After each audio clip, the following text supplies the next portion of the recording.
ورحمۃ اللہ وبرکاتہ۔ الحمد للہ رب العالمین والعاقبۃ للمتقین والصلاۃ والسلام علی رسولہ الکریم۔ فاعوذ باللہ من الشیطان الرجیم، بسم اللہ الرحمن الرحیم۔ قال اللہ تعالی فی محکم تنزیلہ، لقد کان لکم فی رسول اللہ اسوۃ حسنہ۔ محترم حضرات، ہم سیرت رسول اکرم صلی اللہ علیہ وسلم پر سلسلے وار پروگرام کر رہے ہیں، اور آج اس کا 158 درس ہے۔ ہم بات کر رہے ہیں نبی کریم صلی اللہ علیہ وسلم کے طریقہ دعوت کی، کہ آپ نے کو جب اللہ نے حکم دیا کہ آپ لوگوں کو اللہ کے دین کی طرف بلائیں، تو میں نے دو تقریریں اس سلسلے میں کی آپ کے سامنے۔ کل میں نے جو بات کی تھی وہ یہ کہ آپ نے اس دعوت کی ابتدا کہاں سے کی، کیسے شروعات کی آپ نے۔ تو میں نے آپ کو بتایا تھا کہ اس میں 4 باتیں آپ نے کی۔ سب سے پہلے تو اپنے گھر والوں کو دعوت دی، دوسرے نمبر پر آپ نے اپنے خاندان والوں کو دعوت دی، تیسرے نمبر پر آپ نے مکے والوں کو دعوت دی اور اس کے اطراف کے لوگوں کو دعوت دی، اور پھر چوتھے نمبر پر جتنی آپ کی طاقت تھی دنیا میں جہاں تک آپ پہنچا سکتے تھے آپ نے پیغام کو پہنچایا۔ اور اس پہنچانے کے بعد کل جو بات چھوٹ گئی تھی، آپ نے اپنے آخری خطبے میں اپنی امت سے یہ کہا کہ ہر شخص اس دعوت کا ذمہ دار ہے، اور جس سے بھی اس کی ملاقات ہو وہ اس تک ہماری بات کو پہنچا دے، اور یہ سلسلہ قیامت تک جاری رہنا چاہیے۔ یہاں تک میں نے بات آپ کے سامنے کی تھی۔ اس کے بعد آج جو میں آپ کے بات سامنے کرنا چاہ رہا ہوں، مختصراً کل میں نے کی تھی وہ یہ، پھر اللہ نے اپنے رسول کو یہ بتایا کہ جب آپ دعوت دیں گے تو آپ کے دعوت کی اسٹائل کیا ہوگی، آپ دعوت کس انداز میں پیش کریں گے۔ قرآن مجید نے کہا ادعو الی سبیل ربک بالحکمہ۔ محمد صلی اللہ علیہ وسلم سے حکم دیا جا رہا ہے کہ محمد صلی اللہ علیہ وسلم آپ بلائیے لوگوں کو حکمت کے ساتھ، کیونکہ میں نے کل بتایا تھا آپ کو کہ جب انسان حق بات کہنا چاہتا ہے تو اس کو یہ اندر سے نفسیاتی طور پر یہ بات ہوتی ہے کہ میں اپنی بات حق کہہ رہا ہوں، آپ کے سمجھ میں آئے یا نہیں آئے، ہماری ذمہ داری حق بات کہنے کی ہے۔ یہ بات نہیں ہے، حق بات ایسے انداز میں کی جائے کہ لوگوں کے دل میں بات اترے۔ آپ نے فرمایا، اللہ نے فرمایا کہ حکمت سے بلاؤ۔ حکمت سے مراد یہ ہے جو بات آپ کریں اس میں دلیل ایسی دیں کہ سامنے والے کی کھوپڑی میں بات اترتی چلی جائے۔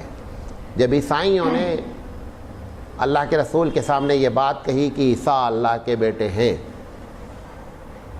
نبی کریم صلی اللہ علیہ وسلم کو اللہ نے جواب دلایا کہ آپ ان سے کہیے کہ آپ کیوں کنفیوز ہیں، کیوں بیٹا بول رہے ہیں ان کو۔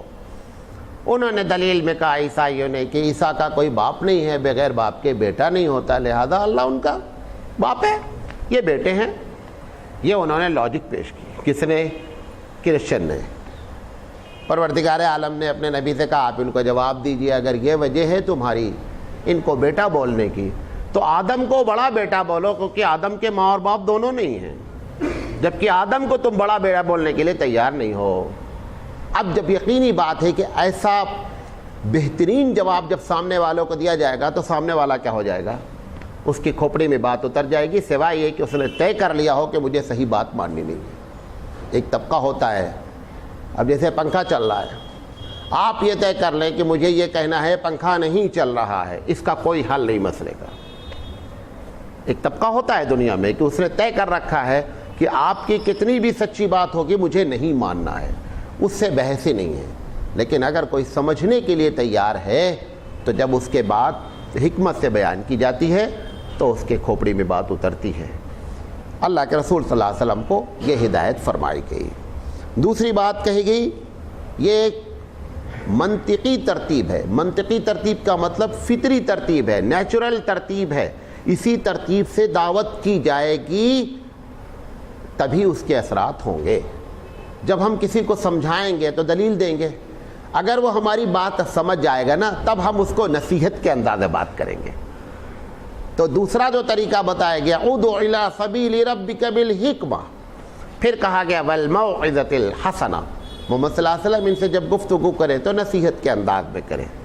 اور یقینی بات ہے کہ اللہ کے رسول جب نصیحت کرتے ہیں، جب اپنی بات کرتے ہیں، ایک تو آپ کی زبان میں مٹھاس، عوام کے مزاج کے مطابق بات کرنا. مزاج سے مراد یہ نہیں کہ تم سود کا دھندا کرتے ہو تو سود کی یہ نہیں، کس اسٹیٹس کے لوگ بیٹھے ہوئے ہیں، کس لحاظ کے عقلی لحاظ سے لوگ بیٹھے ہوئے. اگر ہمیں آپ کے سامنے فلسفیانہ گفتگو شروع کر دیں، یورپ میں سائنس یہ کیا، فلاں یہ کیا، تو ایک تھوڑا سا طبقہ تو بات سمجھے گا، لیکن اکثر طبقہ بات نہیں سمجھ سکتا ہے.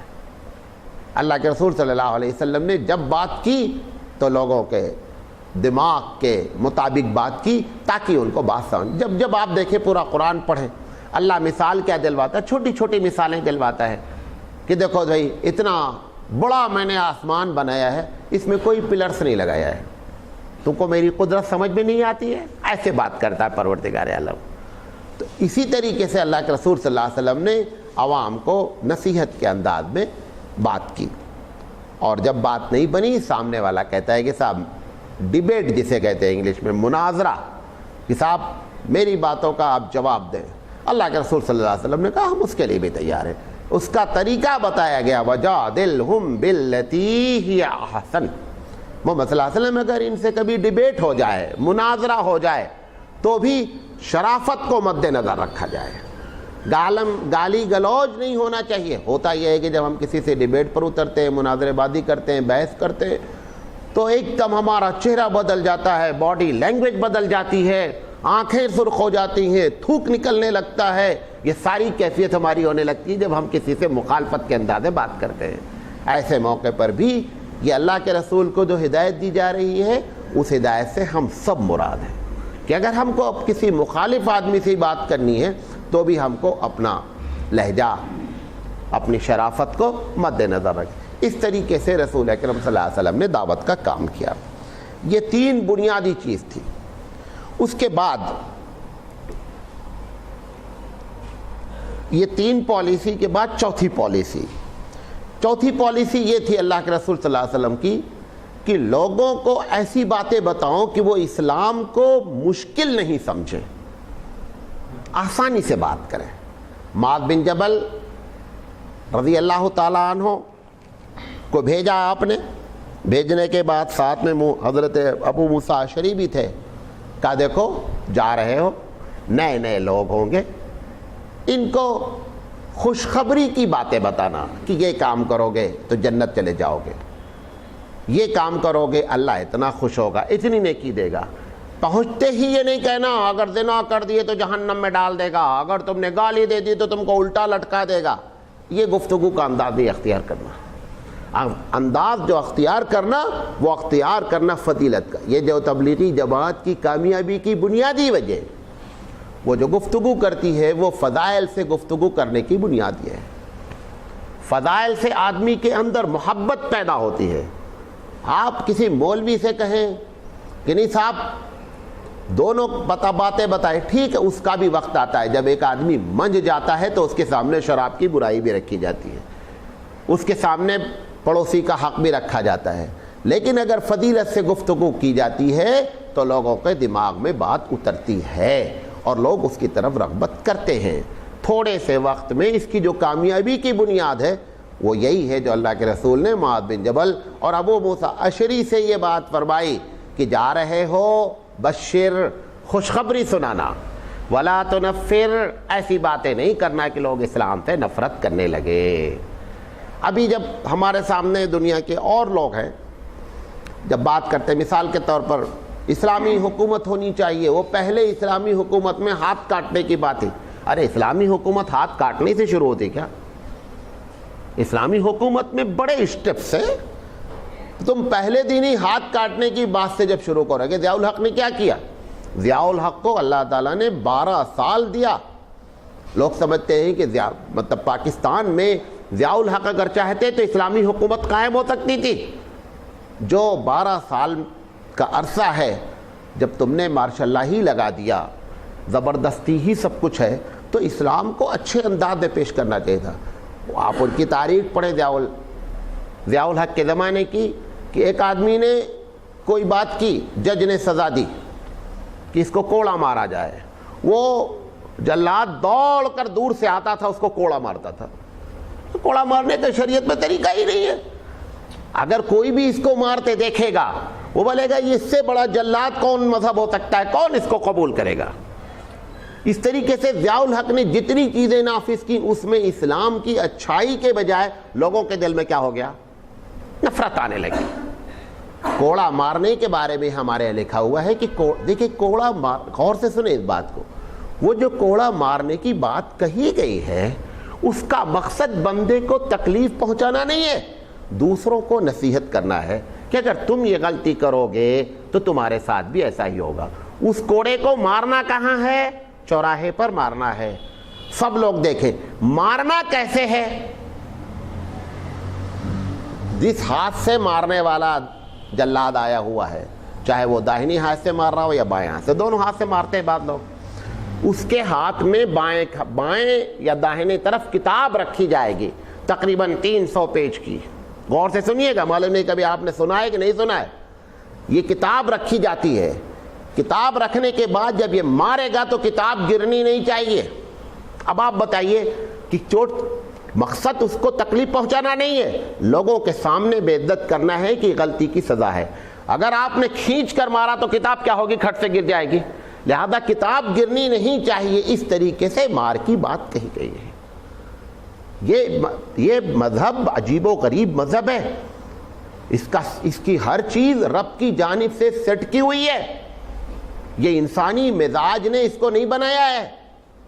یہ ساری غلطیاں ہمارے بنانے میں آتی ہیں. رب ذوالجلال ان سب باتوں کو سامنے رکھ کر کے بناتا ہے. جب تم دوڑ کر کے مارو گے نتیجہ یہ نکلا کہ پورا پاکستان جو مذہب پرست بھی تھا وہ بھی نفرت کرنے لگا اسلام سے. ایسی اس قسم کے سزائیں دی جانے لگی. تو اللہ کے رسول شروع میں جو بات کر رہے ہیں, کہہ رہے معاذ بن جبل جانا. یہ چوتھی پالیسی ذکر کر رہا ہوں. آپ کبھی کسی غیر مسلم سے بات کریں تو پہلے دن ہی اس کو جو ہے نا, نہیں تم کو ختنہ نہیں کرایا تو تمہارا ہوتا ہی نہیں. ارے تم اسی کو ڈروا دے بیچارہ, کہاں سے آتا وہ. بھئی آپ اس کو کہیں کہ ختنہ ہمارے, اگر وہ پوچھ ہی لیتا, کبھی کبھی ہوتا ہے وہ پوچھتا ہے کہ اگر میں مسلمان ہو گیا تو ختنہ کرانا پڑے گا. اب آپ اس کو ختنے کی پہلے وہ بتائیں کہ بھئی ختنے کا فائدہ کیا ہے. کوئی فوراً ضروری نہیں ہے ختنہ. ختنہ اگر کسی کا نہیں ہوگا تو ایسا نہیں کہ مسلمان نہیں ہو. بہت سے ہندو کہتے ہیں کہ تم پیدا ہوتے ہو ہندو. یو پی میں, یہاں پہ وہ لفظ نہیں استعمال ہوتا ہے, یو پی میں اس ختنے کے لیے ایک لفظ استعمال ہوتا ہے مسلمانی. سنا ہے مسلمانی کا مطلب کیا, کہ ہم نے یہ کاٹ کر تم کو مسلمان بنا دیا. وہ ہندو غیر مسلم سمجھتا ہے کہ اگر یہ نہیں کٹا تو مسلمان نہیں بنے گا. حالانکہ ختنے کا اسلام سے, مسلمان ہونے سے کوئی تعلق نہیں ہے. اسلام تو عقیدہ ہے. اسلام ایک عقیدہ ہے, ایک پالیسی ہے, ایک نظریہ ہے. یہ تو اس کے گندگی کو کہ تاکہ بندہ زیادہ سے زیادہ پاک رہے. یورپ میں ہزاروں لوگ ہیں جو کرسچن ہیں اور یہودی ہیں, ختنہ کرواتے ہیں ہزاروں کی تعداد میں, اور بڑے ہو کر کے کراتے ہیں جب ان کو معلوم ہوتا ہے کہ اس سے گندگی اور اس کے یہ فوائد ہیں. تو میرا کہنے کا مقصد یہ ہے کہ اللہ کے رسول جو پالیسی بنا رہے ہیں اسی پالیسی پر ہم کو بھی عمل کرنا چاہیے. بات سمجھے میری؟ تو آپ نے فرمایا کہ یسرا, دونوں سے کہہ رہے ہیں ابو موسیٰ اشعری اور ما, یسرا خوش آسانی کی بات کرو, آسانی کی بات کرو. پھر کہہ رہے ہیں ولا تعسرا, تکلیف والی بات, مشکل والی بات نہیں بیان کرو پہلے دن جاتے ہی. پھر آپ کہہ رہے ہیں بشرا, خوشخبری کی باتیں کرو, یہ کرو گے جنت مل جائے گی, اللہ خوش آئے گا, جنت ایسی ہے, جنت ایسی. یہ جب باتیں آپ بیان کریں گے وہ آپ کے قریب آئے گا, آپ کی بات سنے گا. اس کے بعد دھیرے دھیرے آپ اس کو بات بتائیں. اللہ کے رسول کے پاس کئی ایک واقعات ہیں. آدمی آتا ہے, ایک زانی آتا ہے کہ میں اسلام قبول کرنا چاہتا ہوں, لیکن ایک شرط ہے, میں زنا نہیں چھوڑ سکتا. اگر ہمارے سامنے کوئی آئے گا تو ہم کیا بولیں گے, تو زنا نہیں چھوڑ سکتا, جا جی تیرا اسلام مجھے ضرورت نہیں, جا اپنا درد. اللہ کے رسول کہہ رہے ہیں ٹھیک ہے, جب زنا کرنا تو آ کے بتا دینا. جھوٹ نہیں بولوں, کہا جھوٹ نہیں بولوں گا, لیکن میں زنا نہیں چھوڑ سکتا, میں لا الہ الا اللہ محمد رسول اللہ دل سے پڑھ رہا ہوں, زنا میری ہیبٹ ہے, میں نہیں چھوڑ سکتا. اللہ کے رسول نے اس کو کہا جا اب تم فتویٰ یہ نہیں دو کہ اس کا مطلب زنا جائز ہے. مصلحت ہوتی ہر جگہ بات کرنے کی. اللہ کے رسول بہت دور تک دیکھ رہے ہیں. پھر اس سے جب کہتے ہیں کہ پالیسی دوسری کیا کہ آ کر بتانا, یہ اس کا معنی نہیں سمجھا کہ اس سے کیا ریلیشن ہے. جب یہ گیا اسلام قبول کر لیا, اب وہاں جا کر کے جب اس کا زنا کا دل چاہا, بولا یار یہ کتنی بڑی حماقت کی بات, ایک تو غلطی کرو پھر جا کر اللہ کے رسول کو گواہ بناؤ. بھئی عام آدمی کو وٹنس بنانا خود اپنی غلطی کر کے ایک بڑی چیز ہے, اور اللہ کے رسول سے جا کر بولنے کا اللہ کے رسول زنا کر کے آئے ہیں, اس نے کہا زنا نہیں کرنے کا, زنا نہیں کرنے. رشید احمد گنگوہی رحمۃ اللہ علیہ کے پاس ایک آدمی بیعت ہونے آیا. انہوں نے بتایا کہ نماز پڑھو, یہ کرو. وہ بھانگ کھاتا تھا. بھانگ معلوم ہے؟ بھانگ کھاتا تھا. وہ سب کچھ بتایا, نماز پڑھنا, اس کی پابندی. تو بولا مولوی صاحب تم بھانگ کے بارے میں تو کچھ بولے ہی نہیں. کہا بھانگ بھی کھاتے ہو؟ کہا میں تو بہت کھاتا ہوں بھانگ. کہا آپ نے بھانگ کے بارے میں کچھ بولا ہی نہیں. کہا اچھا کتنی کھاتے ہو؟ تو اس نے نکال کے ڈلہ رکھا, اتنی کھاتے ہیں. کہا اچھا ایسا کرو, توڑ کے اس میں سے نکال کے رکھا, اتنی کھانا اب اتنا بند کر دینا. کہا یار یہ مولوی تو بہت صحیح ہے, ٹوٹل بھانگ تھوڑے بند کیا ہے تو تھوڑا سے بند کیا ہے. اس نے ہٹا دیا. اب وہ جب تھوڑی سے کھایا تو جو ہائی ایم جی کھا چکا ہوتا ہے تو لو ایم جی اس کو اثر ہی نہیں کرتی دوا. بات سمجھے میری؟ اگر آپ کی پیراسیٹامال کھانے کی 500 ایم جی کی عادت پڑ چکی ہے تو 200 ایم جی آپ کو کام نہیں کرے گی, آپ کو 500 ایم جی کھانا ہی کھانا ہے. وہ ان سے کہہ کر آیا کہ حضرت میں کھاؤں گا اتنی, اس کی خلاف ورزی نہیں کروں گا. اب وہ کھایا تو اس کو کچھ پتہ ہی نہیں چل رہا وہ اتنی کھانے والا. اس نے طے کر لیا کہ جب کھانے کا فائدہ ہی نہیں ہو رہا ہے تو یہ بھی چھوڑ دینے کا. اچھا چھوڑ دیا. وہ 2 روپے کی مہینے میں اس وقت بھانگ کھاتا تھا. وہ 2 روپیہ مہینے کا بچا کر لا کر حضرت کے سامنے رکھا. کہا یہ 2 روپیہ آپ کے. کہا یہ کیسے؟ کہا یہ 2 روپے کی بھانگ کھاتے تھے, بھانگ بند ہو گئی تو بچ رہا ہے لہذا 2 روپیہ. مولانا نے خیر سے کہا کہ ٹھیک ہے, ایسی مصلحتیں اختیار کرنی پڑتی ہیں, سمجھے نہیں؟ لیکن ساری مصلحت کے ساتھ جو چیز نہیں برداشت کی جاتی ہے وہ صرف شرک ہے.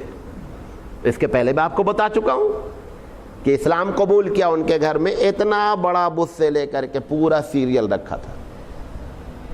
اس نے کہا اللہ کے رسول اسلام قبول کر لیا, بہت دن سے ہی ہمارے اٹیچ ہیں تو ان سے ہمارا دل بڑا لگا ہوا ہے, میں چھوڑوں گا بت لیکن پہلے چھوٹا والا نکالوں گا, پھر اس سے بڑا والا, پھر بڑا والا. ایک 6 مہینہ 7 مہینہ تو لگے گا وہاں تک جاتے جاتے. انہوں نے کہا یہ برداشت نہیں. پہلے دن وہاں سے شروع کرنے گئے اور ایک ساتھ اٹھا کر کے کچرے میں ڈال دینے کا. اس کی وجہ کیا ہے؟ شرک ایک ایسا گناہ ہے کہ جب تک جڑ سے نہیں نکالا جائے گا تو جیسے کینسر ہوتا ہے نا, کہ اگر اس کے جراثیم اندر موجود ہیں تو وہ ہر حال میں کینسر اپنے اثرات پیدا کرے گا. اس لیے کینسر کے علاج میں کینسر کے اس جراثیم کو نکالنا سب سے بڑا کمال ہوتا ہے. ایسے ہی شرک کینسر سے بڑا جرم, اس لیے اس کو نیچے سے اکھاڑا جاتا ہے, اوپر سے اکھاڑنے سے کوئی فائدہ نہیں ہوتا. بقیہ ساری چیزوں میں اللہ کے رسول نے کمپرمائز کر کے اسلام کو آگے بڑھانے کی کوشش کی. تو چوتھی پالیسی کیا ہے؟ لوگوں سے جب بات کریں گے تو ایسی باتیں اسلام کی بتائیں جس میں اٹریکشن ہو, لوگ سن کر کے گھبرائیں نہیں. پہلے دن ہی وہ ہاتھ کاٹنے والا ذکر نہیں شروع کرو اس کو, پہلے دن ہی ختنے کی بات اس کے سامنے نہیں رکھ دو, پہلے دن ہی شراب حرام ہے نہیں, ایسا نہیں بات کرو. یہ بات کی پالیسی اللہ کے رسول صاحب فرمایا. پھر آپ نے فرمایا کہ جو باتیں بیان کی جائیں اس میں اسٹیپ بائی اسٹیپ, تدریج, سمجھ رہے ہیں؟ مطلب اسی معاذ بن جبل والی حدیث میں ہے, اللہ کے رسول صلی اللہ علیہ وسلم فرمایا کہ معاذ بن جبل پہلے ان کو ایمان کی دعوت دینا. جب تم محسوس کر لینا کہ ان کا ایمان اللہ پر ہو گیا ہے تب ان کو بتانا کہ اللہ نے کچھ عبادتیں فرض کی ہیں. پھر جب دیکھنا کہ ہاں اس کا عبادت کی طرف رخ ہو رہا ہے تو پھر پہلے نماز کے بارے میں بات کرنا. اس میں ٹائم لگے گا. پہلے دن ہی نماز بھی فرض ہے, روزہ بھی فرض ہے, حج بھی جانا ہے, زکوٰۃ بھی دینا ہے, بولے گا یار چھوڑو، کہاں جہاں تھے وہیں صحیح ہے، کہ کہاں مصیبت گلے لگا لینا۔ دنیا کے جو دوسرے مذاہب لوگ جلدی سے قبول کر لیتے ہیں اس کی وجہ وہی ہوتی ہے۔ اب کوئی آدمی کرسچن ہونا چاہتا کوئی پرابلم ہی نہیں ہے، کوئی آپ جو کچھ کرتے ہو کرتے رہو، صرف بولو ہم کرسچن ہو گئے ختم۔ اور اگر کوئی خدا نہ خواستہ گناہ ہو گیا، سنڈے کو آ کر فادر سے بول دینے کا، فادر تمہاری معاف کر دیتے۔ فادر خود گناہ کرتے، سنڈے تم کو معاف کرتے رہتے۔ یہ فادر کی کہانی ہے۔ اس لیے کرسچنٹی جو بڑھی اس کی بنیاد یہ ہے کہ ان کے یہاں ہر دیر از نو ان کی ڈکشنری میں نہیں ہے، سب کرتے رہنا، فادر سے معافی مانگتے رہنا، اور فادر سے معافی مانگتے رہتے۔ کل میں بیٹھا تھا یہاں تو ایک آدمی گائے بیٹھی تھی، میں تو سب چیز آبزرو کرتا نا، جہاں بھی گزرتا ہوں دیکھا وہ گائے کو وہ چھو کے گیا۔ میں بولا یا اللہ، ارے کم سے کم جس کی عبادت کی جا رہی اس کو تو معلوم ہے میں پوچھی جا رہی ہوں۔ یعنی کتنا بڑا دماغی خلل ہے کہ جس کو پوجا کی جا رہی اس کو بیچارے کو نہیں معلوم ہے میں پوجنی ہوں۔ یہ ہے دنیا۔ اگر اس کو معلوم ہو جائے گائے کو کہ ہم کو پوجا کی جاتی ہے تو اتنی لات مارے کہ جس کا جواب ہے، سمجھے نہیں؟ یہ عجیب و غریب۔ تو اللہ کے رسول صلی اللہ علیہ وسلم نے بتایا، پالیسی بیان کی کہ 5ویں پالیسی یہ ہے تبلیغ میں کہ ایک ساتھ ساری باتیں نہیں رکھو، دھیرے دھیرے دھیرے دھیرے رکھو۔ اس کے بعد شراب جیسی چیز کو اللہ تعالیٰ نے اسٹیپ وائز حرام کیا۔ پہلے دن کہا، دیکھو بھائی حضرت عمر رضی اللہ تعالیٰ عنہ تو پہلے دن سے کہتے تھے کہ شراب اس مذہب میں الاؤ ہوگی نہیں۔ اب جو پیتے تھے ان کو حضرت عمر کی بات اچھی نہیں لگتی تھی، کیا یار چھوڑو، کہیں کوئی تمہیں بولتے ہیں ہو سکتا ہے اللہ نازل کر دے، وہ بولتے بعض لوگ بولتے ہیں نا بھائی منہ سے ایسی زبان نہیں نکالو، ہو جاتی۔ اچھا حضرت عمر رضی اللہ تعالیٰ عنہ دور اندیش آدمی، وہ جس دن اسلام قبول کیے اس دن سے انہوں نے ہاتھ نہیں لگایا، انہوں نے کہا اس مذہب میں یہ الاؤ ہو نہیں سکتا۔ لیکن جب یہ کبھی بولتے پبلک میں تو پبلک بولتی کہ کو یار بول رہے ہیں، جب تک چل رہی چلنے دو۔ پھر اللہ تعالیٰ نے پہلا اسٹیپ لیا کہ شراب بری چیز ہے۔ جب دیکھا کہ تھوڑا سے لوگ اس میں سمجھ رہے ہیں بات کو، دوسرا اسٹیپ لیتا ہے کہ اسمہما اکبر من نفعہما، شراب کا نقصان کا پرسنٹیج زیادہ ہے بنسبت نفع کے۔ یہ نہیں کہا اللہ نے کہ اس میں ذرہ برابر نفع ہی نہیں ہے۔ بعض لوگ کہتے ہیں نا کہ بھائی اس کام کرنے میں چلو کچھ فائدہ، بھائی دنیا کے ہر کام میں تھوڑا بڑا فائدہ ہے۔ وہ سانپ کیا ہے، اس سے فائدہ نہیں، بہت سی دوائیں بنتی ہیں، لیکن یہ دیکھا جاتا ہے زیادتی پرسنٹیج کس کا جا رہا ہے، نقصان کا یا فائدے کا، تب اس کے اوپر کوئی فیصلہ کیا جاتا ہے شریعت پہ۔ اللہ تعالیٰ نے کہا کہ اس کا نقصان زیادہ ہے، یہ دوسرا اسٹیپ لیا۔ تیسرا اسٹیپ لیا، لا تقربوا الصلاۃ وانتم سکارا، جب نماز میں آؤ تو پی کر نہیں آؤ۔ علامہ سید سلیمان ندوی نے لکھا ہے کہ جب یہ آیت نازل ہوئی تو اذان سے آدھا گھنٹہ پہلے ایک الگ اناؤنسمنٹ ہوتا کہ بھئی دیکھو پینے والے نہیں آنا جماعت میں، پینے والے نہیں آنا۔ یہ بھی ایک اناؤنسمنٹ کچھ ہی دن چلا، لیکن چلا یہ کہ جو پیا ہو وہ نہیں آنا۔ چوتھا اللہ تعالیٰ نے کہہ دیا رجس من عمل الشیطان، یہ شیطانی کام ہے، اس سے پرہیز، فاجتنبوہ، اس سے رک جاؤ۔ 4 اسٹیپ میں 1.5-2 سال اس میں لگا۔ یہ تدریج کہلاتی ہے، احکام میں تدریج ہوتی ہے کہ آدمی کو ڈائریکٹ اگر کہا جائے گا اللہ ہی ہم کو پیدا کیا ہے، ہمارے مزاج کو اللہ سب سے زیادہ جانتا ہے، پہلے دن بھی وہ آرڈیننس یہ دے سکتا ہاتھ سے شراب کو ہاتھ نہیں لگانا۔ اگر وہ پہلے دن دیتا تو اس کو معلوم تھا کہ آیت بھی نازل ہو جائے گی، لوگ گنہگار بھی ہو جائیں گے، چھوڑ بھی نہیں پائیں گے۔ تو یہ رحم اس کا ہوا کہ دھیرے دھیرے کرو تاکہ لوگ اس پر عمل کر سکیں اور گناہ میں کم سے کم لوگ ملوث ہوں۔ یہ 5ویں پالیسی ہے جو اللہ کے رسول صلی اللہ علیہ وسلم نے بیان کی۔ 6ٹھی پالیسی، یہ 6 ہی پالیسی ہیں بنیادی طور پر، وہ یہ کہ اگر آپ نے کسی کو محسوس کیا کہ اس کے دل میں اسلام تو ہے لیکن کچھ اکنامیکل پرابلم ہے، پیسے کا معاملہ ہے، اگر اس کی کچھ مدد کر دی جائے تو یہ ہو سکتا ہے کہ اسلام کی طرف آ جائے۔ یہ بھی ایک ہمارے پاس، اسی لیے زکوٰۃ کی جو 8 مدیں ہیں جہاں پر زکوٰۃ خرچ کی جا سکتی ہے، اس میں سے ایک مد تالیف قلب ہے، مؤلفۃ القلوب، کہ اگر تم کو یہ محسوس ہو رہا ہے کہ یہ بندہ اسلام کے قریب آ سکتا ہے، لہذا اس کے اوپر اگر کچھ خرچہ پانی کرنا پڑ رہا ہے تو خرچہ پانی کر کے اس کو اپنی بات تبلیغ کرنے کی کوشش کریں گے۔ اللہ کے رسول صلی اللہ علیہ وسلم نے جنگ حنین میں بڑا مال آیا، بہت مال آیا۔ اللہ کے رسول کے حصے میں جو بکری آئی تھی وہ 43,000 بکری سے زیادہ تھی۔ اب جو فوجیوں کو ملی وہ الگ۔ اللہ کے رسول صلی اللہ علیہ وسلم نے ایک بڑا حصہ مکے کے جو ابھی نئے لوگ مسلمان ہوئے تھے ان کو ڈیوائیڈ کیا کہ یہ ابھی نئے لوگ ہوئے ہیں، ان کو پہنچنا۔ انصار اس پالیسی کو سمجھے نہیں۔ انصار نے کہا یہ کیا بات ہے، نئے لوگ لوٹ لیے، ہمیں پرانے لوگوں کا کوئی عطا پتہ ہی نہیں۔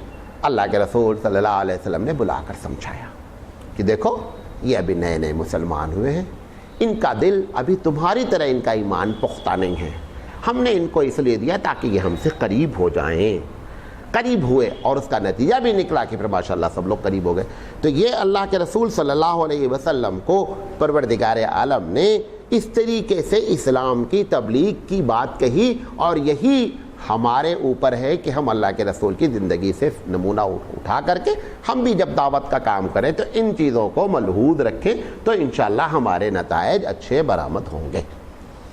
اچھا، پالیسی تو نہیں، لیکن اللہ کے رسول صلی اللہ علیہ وسلم اور مذہب اسلام، آپ کو معلوم ہے دنیا کے جتنے مذاہب ہیں، جو غور سے سنیے گا اس بات کو، جو آسمانی مذاہب ہیں، یعنی جن کا یہ دعویٰ ہے کہ ہمارے پاس اللہ کی کتاب ہے،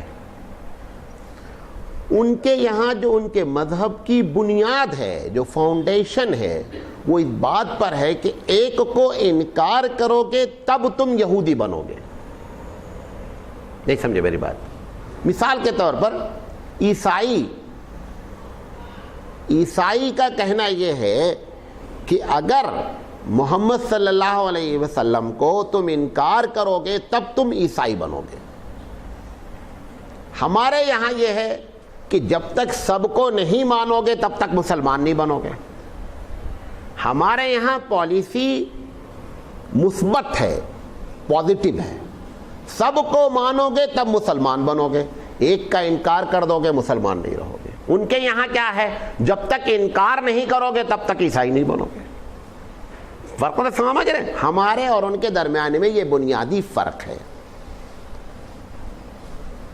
دوسری چیز، پورے مذہب، خاص کر دوسرے جو مذاہب ہیں آسمانی مذاہب کے علاوہ، ان کی ٹوٹل بنیاد عقل سے الگ ہے۔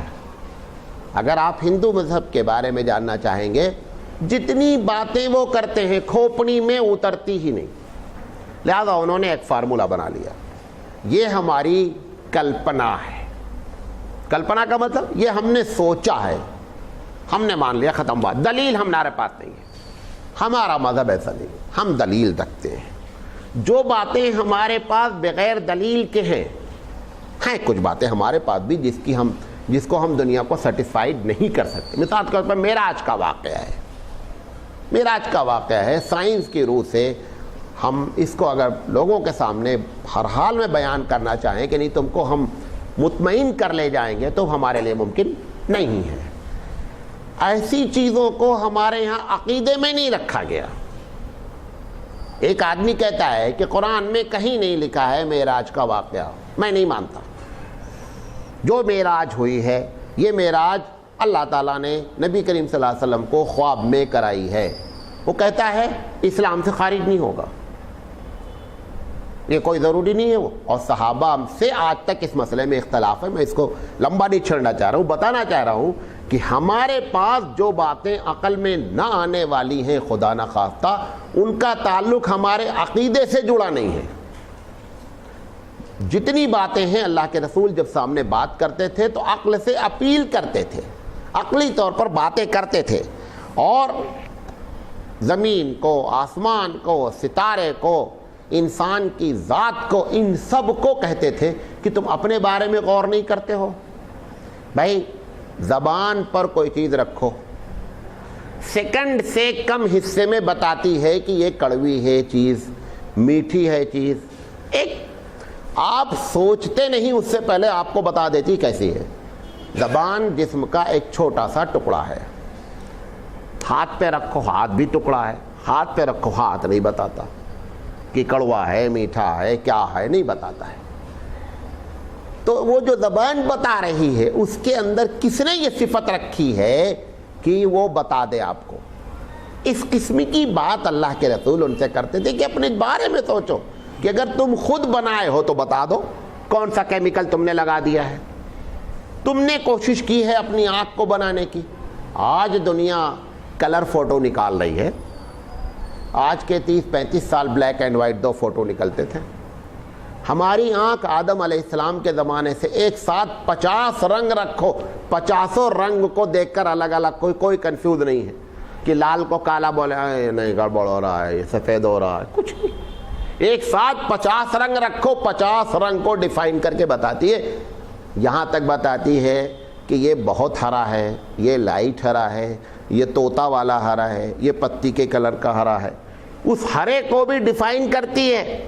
یہ کلر کتنا پرانا کلر فوٹو ہے، آدم علیہ السلام۔ یہ سب باتیں اللہ کہتا ہے کہ وفی انفسکم افلا تبصرون، عجیب اپنے نفس کے بارے میں سوچو، کتنا اچھا کھانا کھاتے ہو، بنتا کیا ہے؟ اچھا پھر اس میں سے اس کا دیکھو کمال کہ جتنی چیز کام کی ہوتی ہے باڈی میں سپلائی کر دیتا ہے۔ ہم کو نمک کی ضرورت ہے، اس میں جتنا نمک ہوتا ہے نمک مل جاتا ہے، اس میں جتنی شکر ہوتی ہم کو شکر مل جاتی، جتنا کیلشیم ہوتا ہے کیلشیم، سب نکال کر کے کچرے کو کیا کرتا باہر کر دیتا۔ اگر وہ کچرا باہر نہیں ہوتا تو پھر کھانا ہی نہیں کھا سکتے تھے۔ کتنا سسٹمیٹک ہے ایک انسان۔ ایک کیمرے میں تو ایک ہی مشین ہوتی ہے، ہم سینکڑوں مشین کے ایک بندے ہیں، سینکڑوں مشین بیک وقت ہمارے اندر کام کر رہی ہے، ہضم کرنے کے الگ مشین، کیمرے کے الگ، میموری کا معاملہ کتنا تیز بھی کمپیوٹر ہو جائے۔ ایک آدمی 20 سال پہلے سراج بھائی پہچانے؟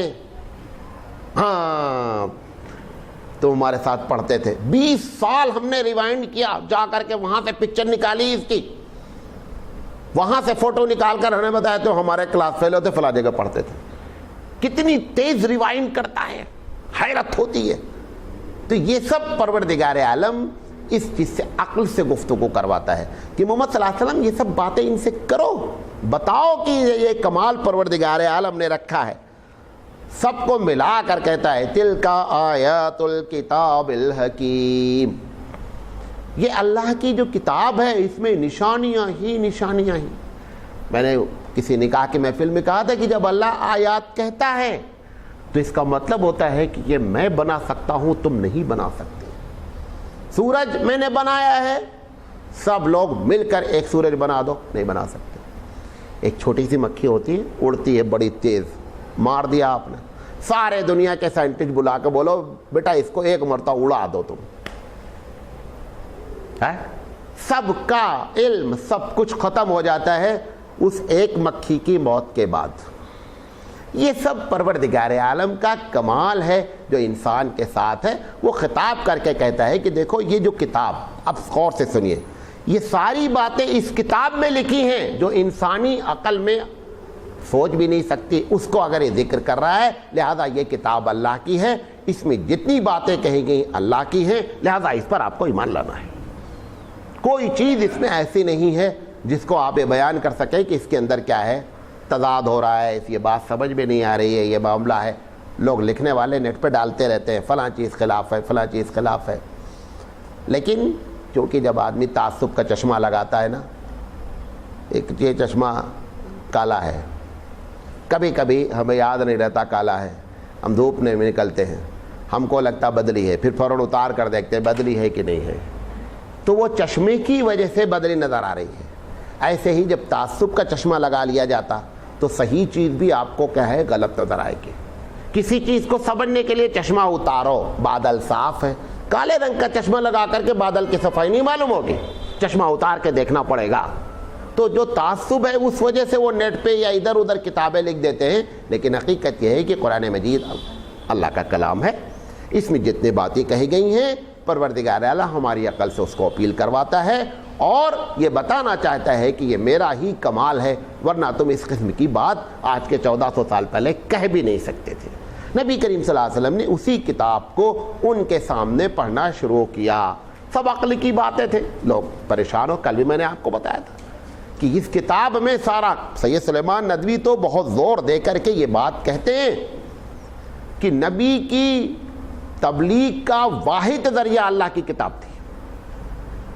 سب کچھ اللہ کی کتاب سے بات کرتے تھے اور اللہ کی کتاب لوگوں کے سامنے پیش کرتے تھے۔ شاعر لبید بہت بڑا شاعر ہے، اسلام قبول کر لیا، بڑے اچھے شعر کہتا تھا۔ حضرت عمر رضی اللہ تعالیٰ عنہ نے ایک دن اپنی محفل میں کہا، لبید یار کچھ شعر سناؤ، زمانہ ہوا تمہارا شعر سنے ہوئے۔ لبید معلوم کیا کہتا ہے؟ ابعد القرآن، یہ قرآن پڑھنے کے بعد اب میں شعر میری کھوپڑی میں نہیں آتا کہ سب اس کے نیچے، کیا کہوں میں؟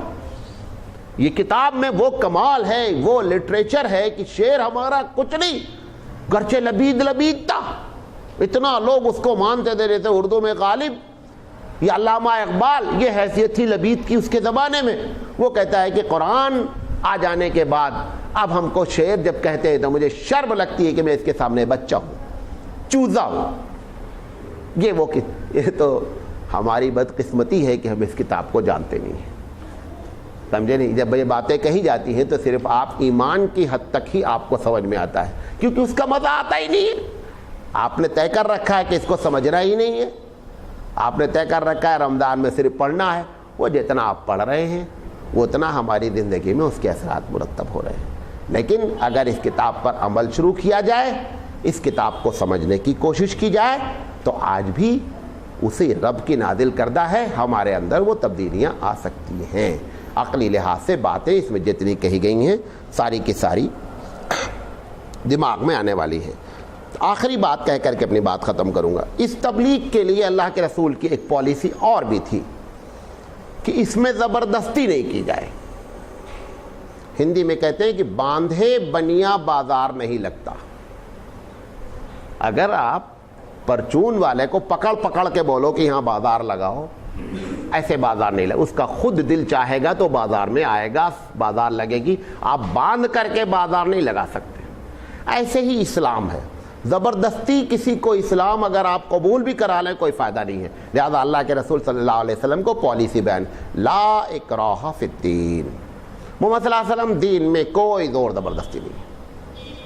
آپ کا کام ہے بلغ ما انزل الیک من ربک، محمد صلی اللہ علیہ وسلم آپ اپنی بات پہنچا دیں، جو میں نے تم سے کہی ہے وہ ان تک پہنچا دیں۔ نفسیاتی طور پر ہوتا یہ ہے کہ جب آدمی دعوت کا کام کرتا ہے، دین کا کام کرتا ہے اور رزلٹ نہیں آتا تو گھبراتا ہے۔ چاچا سونے کی نہیں ہوتی، سونے کی نہیں، ہاں سنیے، سامنے آپ سوئے میں بھی سو جاتا۔ اچھا کیا کہہ رہا تھا؟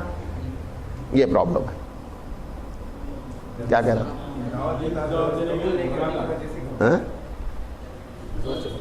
دعوت دیتا ہے تو قبول نہیں کرنی۔ ہاں دیکھو، اب دیکھیے آپ کی وجہ سے ڈسٹرب ہو گئے ہم۔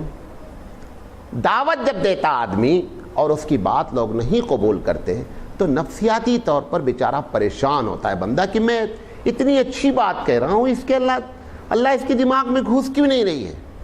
یہی کیفیت نبی کریم صلی اللہ علیہ وسلم کی بھی ہوئی، اتنا ہوئی کہ اللہ کو جان بوجھ کر اپنے نبی سے کہنا پڑا، لعلک باخع نفسک علی آثارہم ان لم یؤمنوا بہذا الحدیث اسفا، کہ محمد صلی اللہ علیہ وسلم اپنی جان دے دو گے کہ یہ لوگ ایمان نہیں لا رہے ہیں؟ ارے میں نے تمہارے ذمے صرف تبلیغ رکھی ہے، ان کا قبول کرنے سے آپ کا کوئی تعلق نہیں ہے، آپ چھوڑیں ان کو، زبردستی بھی کوئی بات نہیں ہے، آپ پریشان بھی نہیں ہو، اور ہم جس دن چاہیں گے اس دن اس کو توفیق ملے گی۔ تمہارا کام دعوت کا کام ہے، تم اپنی کھیتی کرتے رہو، اس کا پھل دینا وہ میرے ہاتھ میں ہے۔ لہذا دوسری جگہ کہ لست علیہم بمسیطر، اے محمد صلی اللہ علیہ وسلم میں نے تم کو ان پر زبردستی کرنے والا بنا کر نہیں بھیجا ہے، آپ اپنی بات کرتے رہیے۔ تو اسلام میں یہ تو ایک بہت بڑا الزام ہمارے سر تھوپا گیا کہ اسلام نے تلوار کے ذریعے لوگوں کو کیا کیا؟ اسلام قبول کرایا۔ اس کے پیچھے صرف یورپ کے اسکالرز کی کہانی ہے۔